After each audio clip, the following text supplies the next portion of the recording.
अजित पवार यांचं अकाली जाणं हे सगळ्यांना चटका लावून गेलंय. आणखीन आज प्रत्येक राजकीय पक्षाची झूल बाजूला ठेवून प्रत्येक राजकीय पक्षाचा नेता ज्या पद्धतीनं भरभरून बोलत होता, आपल्या आठवणी व्यक्त करत होत्या, या सगळ्याच आज सभागृहात दिसून आल्या. चित्राबाग आपल्या सोबत आहेत. आज तुम्ही सुद्धा एक अत्यंत महत्वाचा मुद्दा मांडला, तुमचीही आठवण तुम्ही मांडली. मी 20 वर्ष अजितदादांसोबत काम केलेली कार्यकर्ता आहे. त्यांच्या स्वभावाचे अनेक पैलू मला जवळून पाहता आले, त्यांच्या कामाची पद्धत मला पाहता आली. माझ्याकडे अगणित अशा आठवणी दादांच्या आहेत. दादांची जी ही राजकारणामध्ये निर्माण झालेली पोकळी आहे त्यांच्या जाण्याने, ही कधीही भरून न निघण्यासारखी आहे आणि महाराष्ट्र अजितदादांना कधीच विसरणार नाही. पण यामध्ये एक गोष्ट तितकीच महत्वाची आहे की आपण नेहमी उदाहरणं देताना, भाषणं करताना मा जिजाऊंचं, अहिल्यादेवी होळकरांचं आपण उदाहरण देत असतो की त्यांनी पतीच्या निधनानंतर कशा धीरोदात्तपणे त्या ठिकाणी आपली भूमिका बजावली, आपल्या स्वराज्याला वाचवलं, आपल्या राज्याला वाचवलं, अशा पद्धतीचे आपण कायम बोलत आलेलो आहोत. आज सुनेत्रा वहिनींवरती त्यांचा पती गेला, त्यांचं सर्वस्व गेलंय, दुःखाचा डोंगर त्यांच्यावरती आज त्या ठिकाणी पडलाय. असं असताना सुद्धा त्यांनी अत्यंत धीरोदात्तपणे उपमुख्यमंत्री पदाची शपथ घेतली आणि दादांचं जे काही काम आहे ते तेच नेटाने पुढे नेण्याचा त्यांनी निर्धार केला. त्यांच्यावर टीका होते. अत्यंत महत्वाचा मुद्दा तुम्ही स्पर्श केला, म्हणजे त्यांच्यावर टीका होते. आणखी त्याचबरोबर अजितदादांचा मृत्यू हाही संशयास्पद आहे.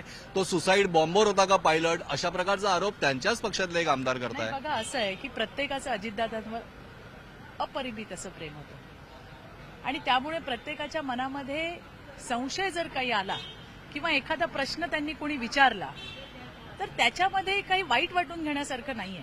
आणि मला वाटतं पहिल्या दिवसापासून जे जे काही होतंय दादांच्या मृत्यूच्या संदर्भातल्या गोष्टी, त्या सन्माननीय मुख्यमंत्र्यांनी वेळोवेळी स्पष्ट केलेल्या आहेत. कालही त्यांनी सांगितलं की सीआयडीची इन्क्वायरी आम्ही त्या ठिकाणी लावतोय.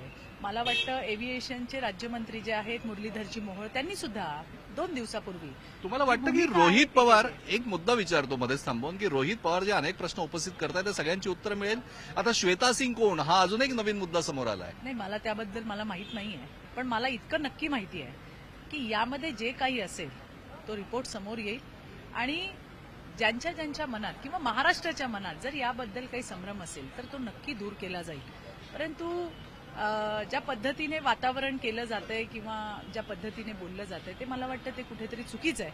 कारण जे होतंय, जे झालंय ते सगळ्यांसाठी, अजूनही आम्ही कुणीच या धक्क्यातून बाहेर आलेलो नाही आहोत. यामध्ये ज्या काही गोष्टी असतील त्या मुख्यमंत्र्यांच्या माध्यमातून, जे या राज्याचे हेड आहेत, या राज्याचे प्रमुख आहेत, त्यांच्या माध्यमातून महाराष्ट्राच्या जनतेच्या समोर ठेवण्यात येते. मुद्दा अत्यंत स्पष्ट तुम्ही बोलतायत, व्यक्तही करतायत. पण त्याचबरोबर आजच्या शोकसभेमध्ये सुद्धा सुनेत्रा पवार यांच्यावर ज्या प्रकारे टीका होते, हा मुद्दा तुम्ही उपस्थित केला. काय वाटतंय तुम्हाला, एक महिला म्हणून सुद्धा एक राजकीय प्रचंड मला संताप्त झालेलाच आहे. म्हणजे महिलांचं महिमागान जे आहे हे तुम्ही फक्त भाषणांमध्ये करणार आहात आणि जेव्हा आपल्याच ज्यांना आपण आपल्या आयडॉल मानतो, ज्यांना बघून आम्ही काम करतोय, त्या आपल्या सगळ्या आदरार्थी ज्या आपल्या महिला ज्या होऊन गेल्या, ज्याच्यामध्ये मी तुम्हाला सांगितलं की अहिल्यादेवी होळकर आहेत, आपल्या मा जिजाऊ आहेत, काय केलं यांनी, आणि त्याच वसा वारसा करत आजच्या महिला त्यांच्याकडेच बघून आम्ही लढतोय, तेच आमच्या प्रेरणा आहेत. आणि असं असताना एक महिला राज्यातली अशा पद्धतीने त्यांच्यासारखं आचरण करत असेल तर मात्र ती टीकेची धनी होते. कुठला समाज आहे? ज्यांनी अशा पद्धतीच्या टीका सुनेत्राताईंवर केल्या आहेत ना, त्यांना इतिहास कधीच माफ करणार नाही, असं मला अतिशय मनापासून वाटतंय. आणि मला संताप प्रचंड आलाय की तुम्ही फक्त महिला क्रांतीज्योती सावित्रीबाईंची नावं, सावित्रीच्या लेकी आम्ही, जिजाऊच्या लेकी आम्ही, अहिल्याईंच्या लेकी आम्ही, मग आम्ही आमच्या आईसारखं आचरण करण्याचा प्रयत्न केला तर तुम्हाला का खुपतंय? आणि मी तुम्हाला विश्वासाने सांगते की सुनेत्राताई सुद्धा अत्यंत चांगल्या पद्धतीने काम करतील. ज्या दिवसापासून त्यांनी उपमुख्यमंत्री पदाची शपथ घेतली, आपण सगळ्यांनी बघितलं असेल, महाराष्ट्राने बघितलं असेल की राज्याचे सन्माननीय मुख्यमंत्री देवाभाऊ असतील किंवा उपमुख्यमंत्री शिंदेसाहेब असतील, एका आपल्या बहिणीला कशा पद्धतीने आपण सांभाळतो त्या पद्धतीने त्यांची काळजी घेताना दिसत आहेत. याचा आनंद आहे, याचं समाधान आहे.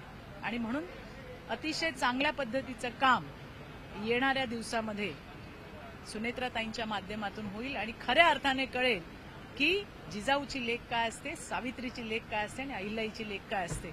विश्वास व्यक्त करतायत चित्राताई. आपल्याला माहिती आहे की फेब्रुवारी महिना ऊन तापलेला आहे, अर्थसंकल्पीय अधिवेशनाचा पहिलाच दिवस अजितदारांचं चटका लावून जे जाणं झालंय त्याच्यावर अर्थातच अनेकांनी आपल्या आपल्या भावना व्यक्त केल्या, पण त्याचबरोबर सुनेत्रा पवार यांनी ज्या उपमुख्यमंत्रीपदाची शपथ घेतली अनेक वेगळ्या कारणांनी टीकेच्या धनी होता, हे कितपत योग्य हा खडा सवाल उपस्थित केलाय चित्रा वाघ यांनी.